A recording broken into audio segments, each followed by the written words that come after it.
Screen پر جو آپ video دیکھ رہے ہیں یہ بہت ہی چونکا دینے والا ویڈیو ہے۔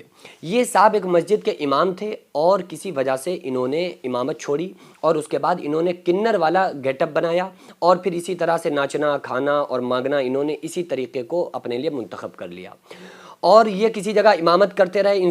ان کا انٹرویو لیا گیا، ان سے پوچھا گیا، میں بھی وہ بھی آپ کو انشاءاللہ تعالیٰ سنواؤں گا۔ ان سے پوچھا گیا کہ بتائیے آپ نے مسجد میں امامت کتنے سال کی ہے؟ تو انہوں نے بتایا بہت عرصہ ہو گیا، بہت سارے انہوں نے نماز جنازہ بھی پڑھائے، بہت سارے انہوں نے نکاح بھی پڑھائے، اور بہت اسپیڈ میں ان سے دعائے قنوت سنی جا رہی ہے، تو بہت اسپیڈ میں دعائے قنوت بھی سنا رہے ہیں، جس اسٹائل میں سنا رہے ہیں تو اس سے یہ بات ظاہر ہوتی ہے کہ ہاں واقعی یہ پڑھا لکھا شخص ہے۔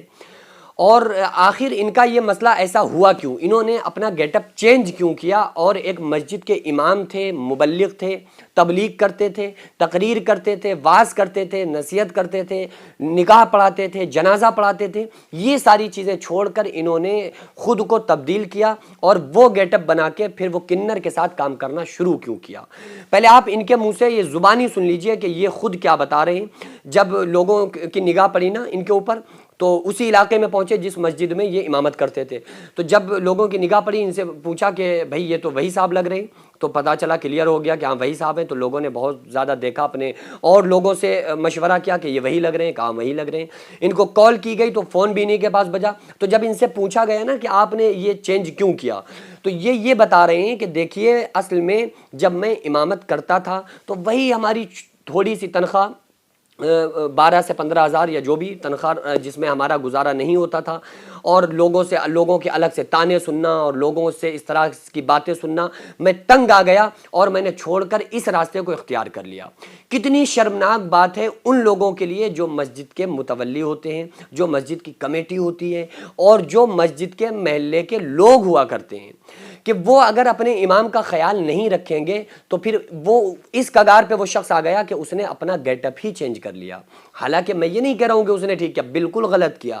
اگر کوئی انسان مجبور ہے تو آپ کوئی اور کام کر لیتے، مزدوری کر لیتے، محنت کر لیتے، کسی کام کو کر لیتے، جائز کام تمام ہے۔ ہمارے نبی صلی اللہ علیہ وسلم نے محنت کی، صدیق اکبر نے کپڑا بیچا، سیدہ خدیجۃ الکبریٰ کا بزنس تھا کپڑا بیچنا، تو یہ جائز کاموں میں سے کوئی کام آپ اختیار کر سکتے تھے، لیکن اس کام کو اختیار کیا، یہ خود اس کے ذمہ دار ہیں۔ آئیے پہلے آپ ان کی زبانی ان کی ویڈیو سنیے اور ان کی زبانی سنیے کہ کیا کہہ رہے ہیں۔ ہم مسجد رہے ہیں، ادھر زیادہ پیسہ کمایا، یہ ادھر فنکشن کر کے زیادہ پیسہ کمایا۔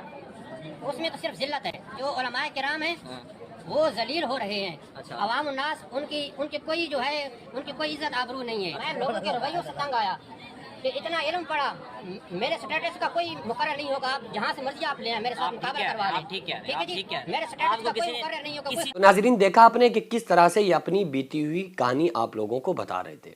اس میں ذمہ دار کہیں نہ کہیں یہ خود بھی ہیں، ٹھیک ہے، کیونکہ ان کو یہ کام نہیں اختیار کرنا چاہیے تھا، اس فعل کی طرف ہرگز نہیں آنا چاہیے تھا۔ تمام کام پڑے تھے، کسی کام کو اختیار کر سکتے تھے، اور یہ خود اپنے ذمہ دار ہیں۔ لیکن کہیں نہ کہیں وہ لوگ جو آج مسجد کے اماموں کی کوئی قدر و قیمت نہیں سمجھتے ہیں، 5,000 10,000 روپے پہ ہمارے مسجد کے امام جو ہوتے ہیں بیچارے سیلری لے کر ہمیں نماز پڑھا رہے ہوتے ہیں، جو دین کا سب سے اہم رکن ہے نا نماز، وہ نماز ہم کو پڑھا رہے ہوتے ہیں۔ ہمارے بچے ایک مہینے میں 5,000 روپے اڑا دیتے ہیں۔ تو لیکن آج ہماری مسجدوں کے اماموں کا کیا حال ہے؟ آج ہمارے مسجد میں پڑھانے والے لوگوں کا کیا حال ہے کہ وہ اس درجے پر پہنچ گئے ہیں۔ ابھی اس سے پہلے میں نے آپ لوگوں کو خبر دی تھی کہ ایک صاحب تھے امام صاحب، انہوں نے ٹرین کی پٹری کے نیچے آ کر اپنی جان دے دی۔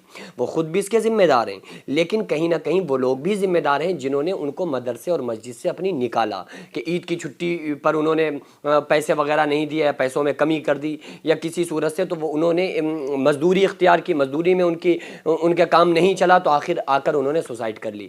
حالانکہ ہارنا نہیں چاہیے۔ اللہ تبارک و تعالیٰ کہیں نہ کہیں سے انسان کو رزق دیتا ہے، اور رزق ضرور دیتا ہے۔ ان اللہ یرزق من یشاء بغیر حساب، بے شک اللہ جسے چاہتا ہے بے حساب رزق عطا فرماتا ہے۔ انسان کے اگر آگے سارے دروازے بند ہو جائیں نا تو پھر اس کے آگے جو سب سے اہم دروازہ ہوتا ہے وہ ہوتا ہے صبر، کہ بندہ صبر کرے۔ جب سارے دروازے بند ہو جائیں تو صبر، یہ اللہ کے نبی صلی اللہ علیہ وسلم نے ہم کو ایک راستہ دیا ہے۔ ان اللہ مع الصابرین، اللہ صبر کرنے والوں کے ساتھ ہے۔ جب بندہ صبر کرتا ہے تو پھر اللہ تبارک و تعالیٰ غیب سے اس کی مدد فرماتا ہے۔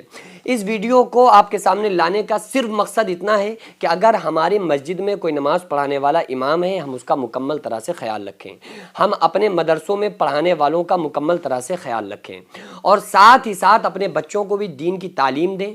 اور میں ایک بات اور کہنا چاہتا ہوں کہ اس طرح سے جب لوگوں کو اچھی سیلری اماموں کو نہیں ملتی ہے اور مدرسے میں پڑھانے والے لوگوں کو اچھی تنخواہیں نہ ملیں، تو ان کو یہ نہیں چاہیے کہ وہ ایسے کسی راستے کو اختیار کر لیں کہ کوئی سوسائڈ کی طرف جا رہا ہے، کوئی اپنی جان کو خود ہلاک کیے دے رہا ہے، اور کوئی اس کنڈیشن میں آ گیا کہ اس نے اپنا گیٹ اپ چینج کر کے نماز روزہ چھوڑ کر وہ ناچنے گانوں میں لگ گیا۔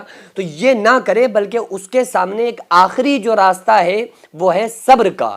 جب انسان صبر کو مضبوطی سے تھام لے گا، صبر کے دامن کو پکڑ لے گا، تو انشاءاللہ اللہ اس کا ساتھی بن جائے گا۔ یہ اللہ کا وعدہ ہے، ان اللہ مع الصابرین، اللہ صبر کرنے والوں کے ساتھ ہے۔ تو پھر انشاءاللہ تعالی اللہ تعالیٰ خود کہیں نہ کہیں سے ایسے راستوں کو ہموار کر دے گا جس کا اس کو وہم اور گمان بھی نہیں ہوتا ہے۔ قرآن مقدس میں اللہ تعالیٰ نے فرمایا ان ینصرکم اللہ فلا غالب لکم، کہ اگر اللہ تمہاری مدد کرے تو تم پر کوئی غالب نہیں آ سکتا۔ وَإِن يَخْذُلْكُمْ فَمَنْ ذَا الَّذِي يَنْصُرُكُم مِّن بَعْدِهِ، اور اگر اللہ تمہیں چھوڑ دے تو پھر کون ایسا ہے جو تمہاری مدد کرے گا۔ وَعَلَى اللَّهِ فَلْيَتَوَكَّلِ الْمُؤْمِنُونَ، مومنوں کو تو صرف اللہ کی ذات پر بھروسہ ہوتا ہے۔ اگر دنیا کے سارے راستے بند ہو جائیں تو پھر ایک راستہ جو صبر کا راستہ ہے، مضبوطی سے تھام لو۔